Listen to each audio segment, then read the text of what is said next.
أعوذ بالله السميع العليم من الشيطان الرجيم بسم الله الرحمن الرحيم الحمد لله وبه نستعين والصلاة والسلام على أشرف الخلق وسيد المرسلين نبينا محمد بن عبد الله وعلى آله وصحبه أجمعين أما بعد Assalamu alaikum warahmatullahi wabarakatuh. Mga kapatid sa Islam, narito na tayo sa ika-13 gabi ng ating qiyam ng buwan ng Ramadan. Alhamdulillah, ang ating lubos-lubos na pasasalamat at pagpuri kay Allah Ta'ala na nakumpleto natin ang ika-12 araw ng ating pag-aayuno. Tanggapin nawa ni Allah Ta'ala ito at tayo ay pangalagaan sa ating natitirang mga araw ng ating pag-aayuno. At ang gabing ito, gabi pa ng Jumu'ah. Masya Allah. Ibig sabihin, nagsama-sama dito ang lahat ng kabutihan sapagkat ang gabing ito ay tinatawag na Yawmul Mazid. Araw o gabi, ang Jumu'ah, ang gabi at araw niya ay araw ng pagdadagdag ni Allah Subhanahu wa Ta'ala ng mga kahigitan at kabutihan. Bagay mga kapatid sa pananampalatayang Islam, na ang pasasalamat natin na mga mananampalataya ay dapat pinapakita natin sa ating mga kilos. At ang buwan na ito ng Ramadan ay buwan na binaba ni Allah Ta'ala ang Quran. Huwag nating kalimutan yun. Ang buwan ng Ramadan ay buwan na kung saan binaba ni Allah Subhanahu wa Ta'ala ang Quran, naging gabay sa lahat ng sangkatauhan, naging tunay tayo na mga ginabayan, tunay tayo na mga tao nang dahil sa Quran Al-Karim. At kung hindi sa ating pagsampalataya sa Quran at pagsunod sa patakaran nito, wala tayong pinagkaiba sa mga hindi mananampalataya. Tignan ninyo, naghahanda na sila ngayon para gunitayin ang kamatayan ng kanilang Diyos. Hindi ba? Sasabihin nilang namatay sa kanilang Diyos. Waliyadu billah. Ngayon, kung hindi dahil sa Quran Al-Karim, sa kaalaman natin sa kalam ni Allah Ta'ala, wala tayong pinagkaiba sa kanila. Subalit dahil naririyan ang Quran, ito ang dapat nating gawin ay huwag nating talikuran at lisanin ang Quran. Sinabi ni Allah Subhanahu wa Ta'ala sa Quran Al-Karim, sa Suratul Furqan, wa qala ar-rasul, sasabihin ng propeta sallallahu alaihi wasallam, ya Rabbi inna qaumi ittakhadhu hadha al-Qur'ana mahjura. Sa Suratul Furqan ang aya ay 30. Sasabihin ng propeta sallallahu alaihi wasallam sa Yawmul Qiyamah, o aking Panginoon, ang aking umma o ang aking kaum, ang aking bayan, ay nilisan ang Quran na ito. Ittakhadhu hadha al-Qur'ana mahjura. Tinalikuran nila, nilisan nila. Sinabi ni Imam Ibn Kathir rahimahullah ta'ala, ang paglison sa Quran, sabi niya tungkol sa aya na ito, وَذَلِكَ أَنَّ الْمُشْرِكِينَ كَانُوا لَا يَصْغَوْنَ لِلْقُرْآنِ وَلَا يَسْتَمِعُونَ إِلَيْهِ. Sapagkat sa panahong iyon ang mga musyrikun, ragma annahum Arabun khullas, at despite na sila ay mga pure na mga Arab, ang mga musyrikun ng Quraysh, ayaw nilang pakinggan ang Quran kasi natatakot silang ma-convert sila at iwanan nila ang mga Diyos-Diyosa nila na higit 367 Diyos-Diyosan na nilagay nila sa paligid ng Kaaba. Araw-araw pista yun. Daming Diyos-Diyosan. Iba pa yung Diyos ng pag-aasawa, iba pa yung Diyos na maliit, Diyos na malalaki. Marami sila, musyrikun. Kaya ayaw nila sa tuwing magbabasa si Nabi Muhammad sallallahu alaihi wasallam ng Quran, tinatakpan nila itong kanilang mga tenga. Dahil nairiwaya na iulat na minsan nang nakarinig si Abu Lahab. Abu Lahab, uncle ng propeta sallallahu alaihi wasallam, na nang dahil sa kanya binaba ni Allah ang Suratul Masad. Suratul Masad, sinabi ni Allah Ta'ala, tabbat yada abihi lahabi wa tab, ma aghna anhu maluhu wa ma kasab. Anong sinabi ni Abu Lahab? Ya Muhammad, alihada jama'tana, tabban laka ya Muhammad, alihada jama'tana, ngasunog sana ang kamay mo ya Muhammad, dahil ba dito ay tinipon mo kami? Dahil doon, agad-agad nagbaba si Allah Ta'ala ng sura tungkol sa kanya. Nabuhay pa siya, sinulat na sa kanya na maimpirno na siya talaga. Susunugin ang kanyang kamay at ang magdadala ng panggatong at latigo nagawa sa impyernong apoy ay ang asawa niya na humahamak sa Nabi Muhammad sallallahu alaihi wasallam. Isang beses na ulat na nagbasa si Propeta Muhammad sallallahu alaihi wasallam ng Quran, nakikinig sila sa labas ng bahay ng Nabi. Hindi nila namalayan si Abu Jahal, si Abu Lahab, nakasujud sila. Meaning yung kanilang naturalesa, yung fitra nila, sumuko sa kalooban, sa kalam ni Allah subhanahu wa ta'ala. Kaya tingnan mo, kahit yung ibang mga Kristiyano, di man nila maintindihan ang binabasa natin Quran. Pero bakit naiiyak sila, naluluha? Yung iba nagbabalik Islam dahil sa kiraan ng Quran, naririnig nila. Bakit kaya? Dahil yan ay kabilang sa mga mu'jiza ng kalam ni Allah subhanahu wa ta'ala. Yan ay kabilang sa mga hiwaga at milagro ng salita ni Allah ta'ala. Tayo, minsan hindi man natin maintindihan anong tarjuma ng translation ng binabasa ng imam. Hindi man talaga natin maintindihan lahat. Hindi man tayo Arab. Pero bakit may panahon na iiyak tayo? Hindi naman natin naalala ang utang natin. Hindi naman natin naalala na yung naghiwalay kayo ng asawa mo o hindi kaya namatay yung tatay mo. Hindi naman yun ang naalala mo. Naiiyak ka doon sa mayroon ba siyang kakaiba na dala? Tinanong si Sheikh Uthaymin rahimahullah isang beses. Sheikh Uthaymin, bakit yung Hapon na Muslim, Hapon, Japanese, nagtanong, Sheikh Uthaymin, pinatranslate lang, bakit sabi niya, pag ako nakarinig ng pagbabasa ng imam, may pagkakataon, lalo na sa Fajr, naiiyak talaga ako. Hindi ko mapigilan, bakit ako naiiyak? Sabi ni Sheikh Uthaymin, hada buka'ur rahmah. Yan ay pag-iyak, luha ng awa ni Allah sa iyo. Na gusto kanyang linisin sa pamamagitan ng luha mo, gusto kanyang linisin sa kasalanan mo. Maring kasalanan ng mata mo, kasalanan ng anumang parte ng katawan mo. Subhanallah. Kafara ng iyong kasalanan. At rahma, dahil ang Quran, nagdadala siya ng awa ni Allah subhanahu wa ta'ala. Wa nunazzilu min al-Quran, ma huwa shifa wa rahmatan lil mu'minin. Yan ay ang Quran Al-Karim, nagdadala siya ng gamot at ng awa sa mga mu'minin. Na sabi ni Ibn Kathir, gaya din ito ng sinabi ni Allah Ta'ala, وَقَالَ الَّذِينَ كَفَرُوا لَا تَسْمَعُوا لِهَذَا الْقُرْآنَ وَالْغَوْ فِيهِ. Ibig sabihin, ang utos ng mga musyrikin, huwag kayong makinig pag nagbabasa si Muhammad ng Quran. Baka mabarang kayo, makulam kayo. Kasi mag-Muslim talaga kayo. Kasi Arab sila eh. At sa kanilang panahon, marami ang mga syuara. Kaya may suratul syuara sa Quran. Tungkol sa mga magtutula. Sa atin pa, sa mga Maranao, Iranon at Maguindanao, magbabayok. Yung bayok, ha? So bayok, ha? Yung sa tausog, magtatarasol. Sa kanilang panahon, ganun ang mga Arab. Magaling ka magsalita ng Arabic na kaya mong mag-compose ura-urada agad. Pinakamagagaling na sa kanila sina Abu Jahal, sila yan, magagaling. Pero hindi nila natalo ang Quran. Si Muhammad sabi niya, bago sabi niya nagpahayag na propeta yan, tahimik yan. Hindi nagsasalita. Bakit ngayon nagsasalita ng ganito? Sabi nila, in huwa illa sihrun mubin. Inna hadha la sihrun mubin. Sabi nila, iyan ay salamangka. Magic, may sumanib sa kanya. Yan ang kanilang kuhan. Pero hindi kaya ng kahit sino man, mula noon hanggang ngayon, na i-disprove ang Quran. Wala. Kahit isa. Tignan ninyo, ang mga sekta ng iba't ibang relihiyon nagtatalo-talo. Naalala ko noon dito sa Barangay Kawayan, halos magsuntukan na yan dyan. Kasi ang Biblia nila ang tama kaysa sa iglesia ni ganito, sa religion ni ganito. Pero bakit ang Islam? Wala silang masabi. Bakit? Kasi kahit palumipad ang tao at magka-traffic sa langit, ang Islam ay mananatiling Islam na kagaya ng ibinaba kay Muhammad sallallahu alaihi wasallam. Walang pagbabago.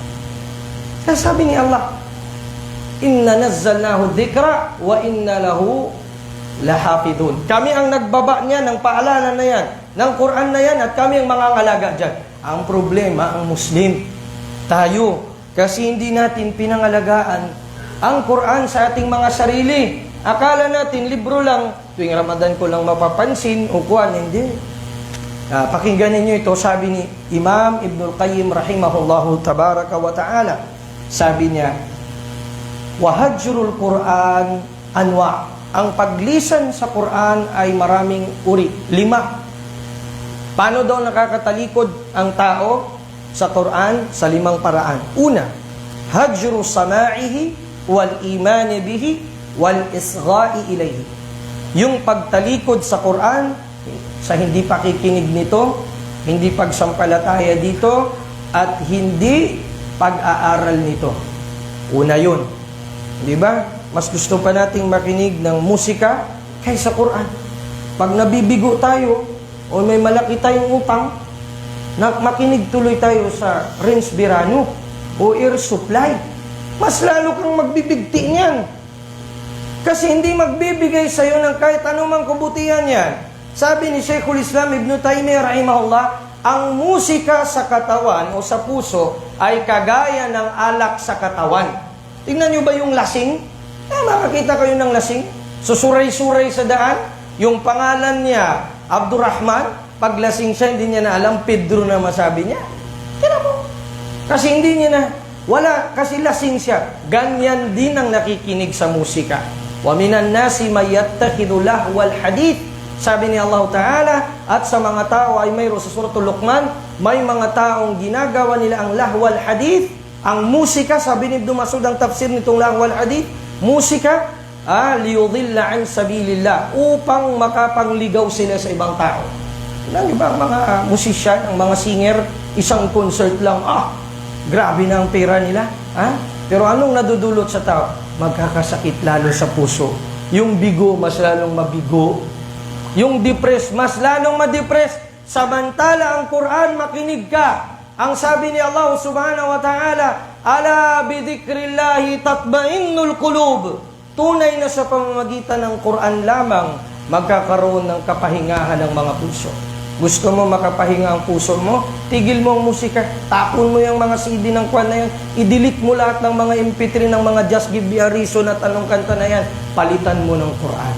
Palitan mo ng mga pagbabasa ni Sheikh Saad Al-Ghamidi, ni Al-Imam Mahir Al-Muaykili, yung nakabisita dito noong 2015. Sina Sudais, sina Shuraim, sina Minshawi, sina Husari. Yan ang pakinggan mo. Mga kabataan ngayon, lalo na kung mabigo sa crush, la hawla wala. Wala po tayo labila. Mag-crush din ang mga puso. Doon na parati makinig sa mga music. Pangalawa, hajrul amali bih. Yung pagtalikod natin sa pagsasagawa kung anong inutos sa Quran. Wal wuquf inda halalihi wa haramihi. Wa in qara'ahu wa amana bih. Kahit pa nagbabasa tayo, naniniwala tayo, pero tinalikuran naman natin, sabi ni Ibn al-Qayyim, ang inuutos ng Quran na isagawa natin. Di tinalikuran natin, kahit sa mga pamamahay natin. Halal, haram ng Quran, sinabi sa Quran, sinabi sa Sunnah, hindi natin iniiwasan, wala lang sa atin. Sabi ni Allah subhanahu wa ta'ala sa Quran al-Karim, ya ayyuhalladhina amanu, sabi, la ta'kulur riba ad'afan mudha'afa. O mga mananampalataya, huwag kayong kumain mula sa riba na pinagdoble-doble ang kasalanan nito. Ang gusto ni Allah, halal ang ating kasab, ang maksab natin. Wala, ang mga Muslim hindi. Naging palamuti na lang ang Quran. Naging parang kanta na lang siya ngayon. Sa kompetisyon natin maririnig. Mapiyasi akiuto na ako na. So, kuha niyan sa Quran. Ba't yan? Yung pagbabasa niya sa kompetisyon. Pero yung pagsasagawa niya, kung anong nilalaman nito, yan, tuloy, magsasabi ang mga Kristiyano, mayo din ang inyong Quran, murag kanta. Hindi pala batas. Ang Quran, batas ni Allah yan. Hindi yan para lang dyan sa mga paligsahan na yan ginagamit. Hindi yan dyan. Yan ay batas ni Allah. Inatatbit natin, inaalam natin, anong halal, anong haram. Hindi tayo maging original na tao kung hindi dyan. Pangatlo, hajrul hukmi bih wa tahakumi ilayh fi usulid dini wa furu'ihi. Yung pagtalikod natin na gagawin nating pinakabatas natin ng Quran. Mayroon sa panahon ng Propeta sallallahu alaihi wasallam, lumapit kay Umar ibn al-Khattab. Sabi nila, ya Umar, uhkum bina o iqdi bina. Ya Umar, maghukom ka sa amin kasi meron kaming problema. Sabi ng Umar ibn al-Khattab, ala adullukuma ila man huwa khairun minni? Ayaw nyo bang ituro ko sa inyo ang mas mainam kaysa sa akin? So tinuro niya sila kay Propeta Muhammad sallallahu alaihi wasallam, doon kayo magpahusga, doon kayo magpahukom kung may problema kayo. Ang mga taong yun, hindi pumunta sa Nabi, pumunta sa Hudyo na mangkukulam. Kaya binaba ni Allah Ta'ala sa Quran Al-Karim, ang sinabi ni Allah Ta'ala sa Suratul Nisa, Alam tara ila alladhina yaz'umuna annahum amanu annahum yu'minuna bima unzila ilayk. Yung mga taong, nakita mo ba ya Muhammad sallallahu alaihi wasallam yung nagkiklaim na sinasabi nilang, naniniwala kami sa binabasa iyo ya Muhammad. Salita lang pala. Yatahakamuna ila taghut. Pero sila ay naghumihingi ng paghukom sa mga kalaban ni Allah, sa mga iba na sinasamba at batas na sinusunod na gawa ng tao bukod kay Allah Ta'ala, bukod sa batas ni Allah. Wakad umiru. At sila ay binagbawalan ni Allah Subhanahu wa Ta'ala na kanilang gawin iyon. Ito ngayon sa atin, alhamdulillah, marami sa ating bago lang pumasa sa bar exam, mga abogado, alhamdulillah, nagkanduri yung iba, nagpabuka, naglahat. Pero dapat ilagay sa puso ng mga Muslim na nag-aabogado at abogado ngayon na hindi iyan ang batas ni Allah, yung pinaglalaban at pinag-aralan ninyo. Nandyan kayo para tulungan ng umma ng Muhammad sallallahu alaihi wasallam na depensahan sila sa batas ng tao. Kung ang batas ng tao ay gagamitin ng mga kalaban ng Islam laban sa mga Muslim upang apihin tayo sa kanilang batas. Hindi para doon tayo mag-submit na magtahakom tayo dyan. Abadan. Hindi dapat ganon. So yun ang dapat ilagay natin sa puso nila. Wa illa, dahil kung hindi ganon, makakalabas tayo sa Islam. Kahit isang daang sandamakmak na puasa at basa pa ng Quran, walang mangyayari, di tatanggapin ni Allah kung hindi ang batas ni Allah ang mamamayagpag sa iyong puso, na yun ang dapat na maimplementa. Pang-apat, mga kapatid, hajru tadabburihi wa tafahumihi. Yung hindi na natin aralin ang Quran. Nagbabasa tayo ng Quran, walang tafakkur, walang tadabbur. Ano kayang ibig sabihin nito? Hindi man tayo magtanong sa ustad, hindi magkuhan kasi mahiya din. Mahiya ako magtanong. Baka sabihin, ignorante na ako. Sabi ni Imam Al-Auza'i at ni Imam Mujahid, rahimahumallahu ta'ala, la yanalul ilma mustakbirun wala mustahi. Ang ilma hindi makukuha o kaalaman ng Islam, hindi maaabot ng mahiyain at ng mayabang. Kasi yung mahiyain, kaya siya nahiya, kasi ayaw niya na sabihin na mangmang siya. So kapatid siya ng mayabang. Ang mayabang din, ayaw niya rin magtanong kasi baka sabihin, hindi niya alam. Kailangan sa kailangan na magtanong ka ng may sinseridad kasi hindi mo talaga alam mo, hindi ka sigurado. Wa ma'rifatu ma arada al-mutakallim bihi min subhanahu wa ta'ala. At yung kaalaman na gusto ni Allah na sabihin dyan sa mga ayat na yan. Panglima, hajrul istishfa'i wa tadawi bihi min jami' amradil qulub wa adwa'iha. Ito na yun.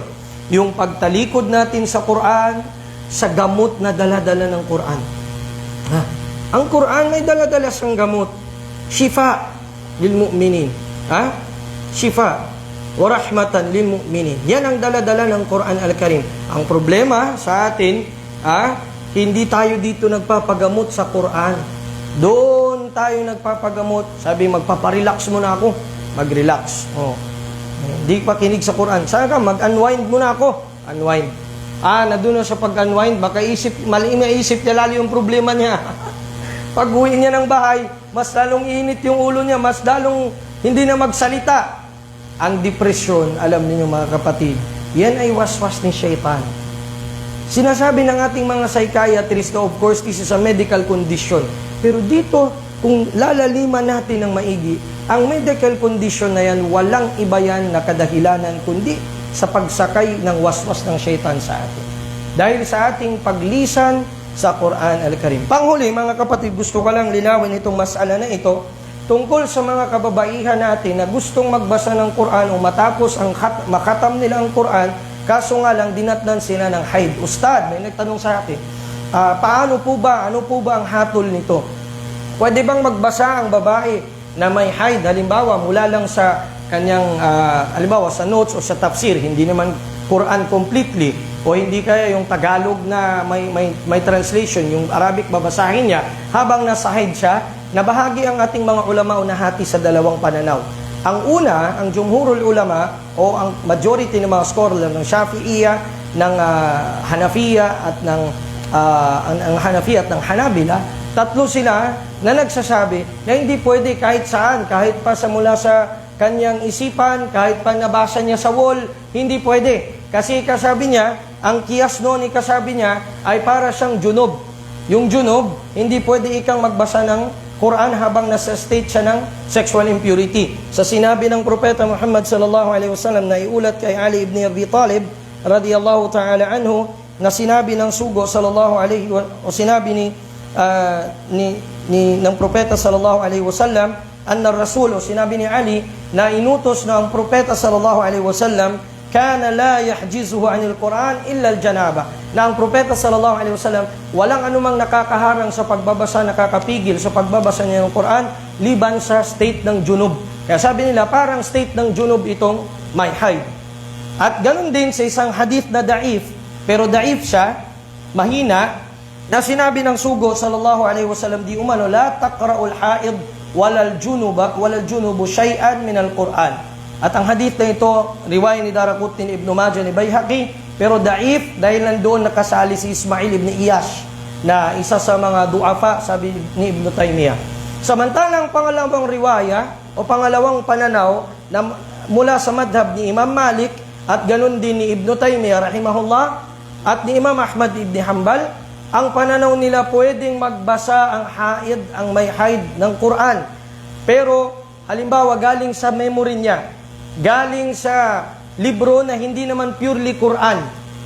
Hindi matatawag na Quran kung hindi purely Arabic lahat. Yung mushaf talaga. So, doon nagkaroon ng diferensya kung pwede bang nagkakaisa sila kung ang mushaf hahawakan ng haid habang nasa haid siya state ng menstruation, hindi pwede.